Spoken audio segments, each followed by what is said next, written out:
दोस्तों आज हम बात करते हैं LIC IPO के बारे में। इंडिया का सबसे बड़ा IPO लॉन्च हो चुका है एंड ये 21,000 करोड़ का IPO है। गवर्नमेंट 3.5% अपनी इक्विटी डाइल्यूट कर रही है एंड इसमें 3 कैटेगरीज हैं, retail, employee and policy holder.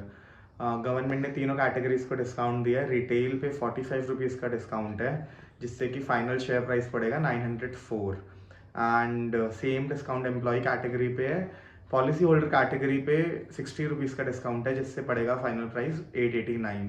तो जिसके पास अगर कोई एम्प्लॉय है और पॉलिसी भी है तो वो तीनों कैटेगरी में अलग अलग एप्लीकेशन डाल के अप्लाई कर सकता है। तो इसकी स्ट्रैटेजी ये रहेगी कि अगर जो डिसाइड करता है कि हाँ हमें इन्वेस्ट करना है तो स्ट्रैटेजी ये रहेगी कि रिटेल में आप एक लॉट डालिए सिर्फ, क्योंकि वो नंबर ऑफ एप्लीकेशन 1x से ज़्यादा हो चुकी हैं। तो लॉटरी सिस्टम है तो एक ही लॉट मिलेगा। एंड जो पॉलिसी होल्डर है उसमें आप लोग पूरे 14 लॉट्स की एप्लीकेशन लगाइए, क्योंकि उसका एक्सपेक्टेड जो सब्सक्रिप्शन होगा वो 5x का होगा, क्योंकि अभी 3x ऑलरेडी क्रॉस कर चुका है। तो मंडे को 5x से ज़्यादा तक के होने की पूरी संभावना है। तो एटलीस्ट अगर आपके पास पैसा है तो 14 लॉट्स डालिए। अगर थोड़ा सा कैपिटल की प्रॉब्लम है तो एटलीस्ट 5 to 6 लॉट्स तो डालिए ताकि आपको एक लॉट मिल जाए। एम्प्लॉय में भी यही है, मिनिमम 5 to 6 लॉट्स जरूर डालिए अगर एम्प्लॉय हैं तो। आगे बात करते हैं LIC कंपनी की, कंपनी कैसी है, कितना पैसा बनाती है, इन्वेस्ट करने लायक है या नहीं, और आगे फ्यूचर ग्रोथ कितनी है। तो LIC मेनली इन्वेस्टमेंट कंपनी है एंड वो इन्वेस्टमेंट कम इंश्योरेंस प्लान्स सेल करती है नॉर्मली अपने एजेंट्स के थ्रू। तो करंट जो साइज और स्केल है वो आप इस बात से अंदाज़ा लगा सकते हैं कि 40 लाख करोड़ का एसेट्स LIC मैनेज कर रही है एंड इंडियन स्टॉक मार्केट का 4% which is a huge number वो LIC मैनेज कर रही है, और RBI से ज़्यादा गवर्नमेंट के बॉन्ड्स LIC खरीदती है। तो स्केल बहुत बड़ा है, इसलिए वैल्यूएशन भी बहुत बड़ी होगी। तो गवर्नमेंट ने वैल्यूएशन लगाई है 6 लाख करोड़ की। अब बात करते हैं वैल्यूएशन की कि कैसे गवर्नमेंट ने वैल्यूएशन लगाई। तो वैल्यूएशन का इंश्योरेंस मार्केट में इंश्योरेंस कंपनीज के लिए सबसे बेस्ट जो पैरामीटर है वो है एम्बेडेड वैल्यू। तो एम्बेडेड वैल्यू क्या होता है वो समझते हैं थोड़ा सा। जो कोई भी इंश्योरेंस कंपनी है वो लॉन्ग टर्म में प्ले करती है पॉलिसीज जो 10 से 15 साल की होती है। तो 10 ईयर्स में प्रॉफिट डिस्ट्रीब्यूटेड है एक सिंगल पॉलिसी का। तो एम्बेडेड वैल्यू है जो नेट एसेट है, अभी करंट जो नेट वर्थ है वो, प्लस जो फ्यूचर में प्रॉफिट होना है वो आप जब ऐड कर देंगे तो एम्बेडेड वैल्यू निकल के आती है।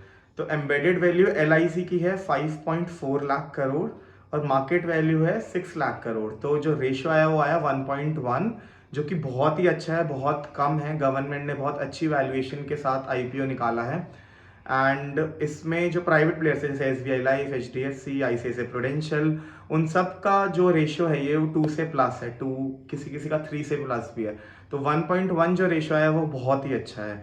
इसमें मेरे को सिर्फ एक प्रॉब्लम दिखी कि जो ग्रॉस प्रीमियम कलेक्टेड है वो 4 लाख करोड़ का है and embedded value 5.4 lakh crore की है।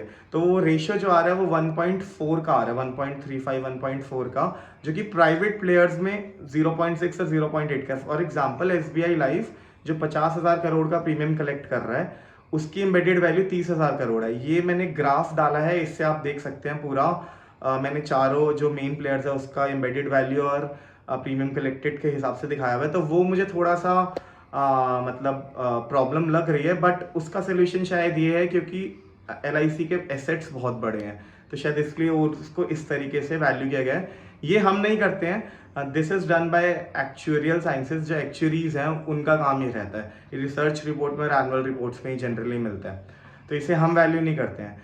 उसके बाद बात करते हैं मार्जिन्स की। तो किसी भी कंपनी के जिसके मार्जिन्स अच्छे होंगे वो प्रॉफिट ज़्यादा बनाएगी।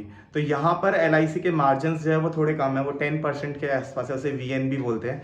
प्राइवेट प्लेयर्स के मार्जिन यहाँ पर 20 to 25% है। तो यहाँ पर LIC थोड़ा कमज़ोर पड़ती है, जिस पे उसे थोड़ा सा शायद आगे काम करने की ज़रूरत पड़ेगी। उसके बाद अब हम स्वॉट एनालिसिस कर लेते हैं, क्योंकि एज एन इन्वेस्टर किसी भी कंपनी में आपको इन्वेस्ट करने से पहले स्वॉट एनालिसिस जरूर करना चाहिए। तो स्ट्रेंथ LIC की क्या है? स्ट्रेंथ है high trust and pan India reach. तो स्ट्रेंथ ये सबसे बड़ी है कि ट्रस्ट बहुत ज़्यादा है, रीच बहुत ज़्यादा है टीयर 2 टीयर 3 सिटी में, default rate next to zero है, कोई भी पब्लिक डोमेन में ऐसा केस नहीं है कि LIC ने डिफ़ॉल्ट किया हो। तो इसलिए लोग इजीली इन्वेस्ट कर लेते हैं क्योंकि हाई ट्रस्ट है, टाइम पे आपको आपका पैसा मिल जाता है। तो ये स्ट्रेंथ है सबसे बड़ी LIC की। वीकनेस है कि जो ग्रोइंग मार्केट है, 17% से इंडिया में इंश्योरेंस सेक्टर ग्रो कर रहा है, लेकिन LIC 7% से ग्रो कर पा रही है। तो वो ग्रोइंग मार्केट में ग्रोथ बहुत कम है, तो वो प्रॉब्लम है, उसको थोड़ा बढ़ाना पड़ेगा। प्लस इनका जो ग्रॉस मार्जिन है वो कम है, उसको थोड़ा सा इन्हें बढ़ाना पड़ेगा। तो ये वीकनेस है LIC की। मार्केट शेयर कॉन्टिन्यूसली लूज कर रहे हैं ग्रोइंग मार्केट में, which is not a good thing. उसके बाद थ्रेट, उसके बाद अपॉर्चुनिटी ये है कि इंडिया का जो इंश्योरेंस सेक्टर है वो अंडर पेनिट्रेटेड है, तो उसमें अभी बहुत बड़ा रनवे है जिसपे कि अभी ग्रोथ काफ़ी बाकी है अगले 10-20 साल के लिए। अभी इंडिया में 3 to 4% पेनिट्रेशन है, डेवलप्ड नेशंस में 30% प्लस पेनिट्रेशन होता है, इवन सम नेशंस में 50% प्लस भी होता है। तो बहुत बड़ा सेक्टर है जो कि बहुत अभी ग्रोथ बाकी है। तो LIC इसमें लीडर है, तो LIC भी बहुत ग्रोथ कर सकता है इसमें अगर वो सही से काम करे तो। थ्रेट ये है कि गवर्नमेंट सेक्टर, गवर्नमेंट PSU है तो गवर्नमेंट इंटरफेरेंस की बहुत प्रॉब्लम रहती है। एंड फॉर एग्जांपल 2 साल पहले IDBI को LIC ने बेल आउट किया था, which is not a good thing from a share holders perspective. तो ये थ्रेट है कि गवर्नमेंट ओन्ड है तो गवर्नमेंट की इंटरफेरेंस फ्यूचर में भी रहेगी क्योंकि मेजॉरिटी गवर्नमेंट का होगा। अब मैं इस पे कंक्लूजन दे देता हूँ, मेरा टेक क्या है। सो मेरा टेक ये है कि क्योंकि वैल्यूएशंस अच्छे पे निकाला है एंड जो कि गवर्नमेंट ने डिस्काउंट भी दिया है रिटेल को भी एंड एम्प्लॉय को भी और पॉलिसी होल्डर को भी, तो हम इन्वेस्ट कर सकते हैं, बट कॉशन के साथ। ऐसा नहीं कि हम पूरा पैसा इन्वेस्ट कर दे। तो मैं पर्सनली 5 रिटेल एप्लीकेशंस डालूंगा अपने फैमिली मेम्बर्स की। मैं शेयर होल्डर कोटा में इन्वेस्ट नहीं करूंगा क्योंकि वहाँ पर थोड़े से ज़्यादा लॉट्स आने के भी चांसेस है। अगर मैं 15 लॉट्स डालता हूँ तो 4-5 लॉट्स आ सकते हैं, एंड 14 लॉट्स डालता हूँ तो 4-5 लॉट्स आ सकते हैं। एंड जो मेरे को एम्बेडेड वैल्यू प्रीमियम कलेक्शन से जो ज़्यादा दिखाई हुई है वहाँ पर मेरे को थोड़ा सा डाउट हो रहा है। तो शॉर्ट टर्म के लिए इट्स गुड, लिस्टिंग में पैसा बनने के फुल चांसेस है क्योंकि ग्रॉस मार्केट प्रीमियम 5% अभी भी चल रहे हैं, इवन दो वो डाउन भी हुआ है, हाफ हो चुके हैं, 85 से 45 आया है और मार्केट सेंटीमेंट भी पूरा है, बट स्टिल 5% का प्रीमियम अभी भी है। तो लिस्टिंग में अच्छा होगा, लेकिन लॉन्ग टर्म के हिसाब से मेरे को इतना ज़्यादा अच्छा नहीं लग रहा है क्योंकि लूज कर रहा है प्राइवेट प्लेयर से शेयर। ये एक हर एक PSU की स्टोरी है। एयर इंडिया का 100% मोनोपोली था, बट जब प्राइवेट प्लेयर्स ने स्टार्ट किया तो आज आप देख सकते हैं एयर इंडिया की क्या वैल्यू है। तो same could happen to LIC also.